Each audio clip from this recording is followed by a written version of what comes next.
Advantage number 3. From all these verses, we can see that unpleasant circumstances, whether you call them trials or testings in phase 2, are optimized by God to build our faith if we're believers.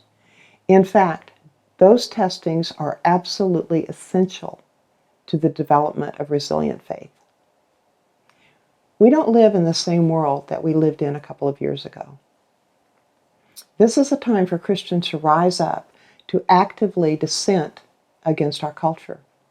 I've been reading Alexander Solzhenitsyn and Carl Trueman and Rod Dreher. These are people who correctly identified the facts that Christians have to point the way in this dark world. I'm not talking about political protests. I'm talking about having a dissenting soul. We can't change the world until we know how to navigate its pitfalls. Come to the table of mercy. Check out the new series on praiseandharmony.tv called Come to the Table by Dr. John Mark Hicks. The gospel invites all to the table. The gospel doesn't make a division between rich and poor, slave and free, male and female, black and white, Jew and Gentile.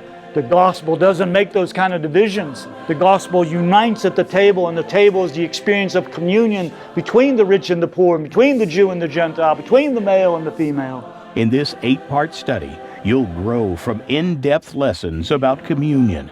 This series comes with PDF study guides and materials for small group leaders or families to use to help facilitate a more meaningful time of learning.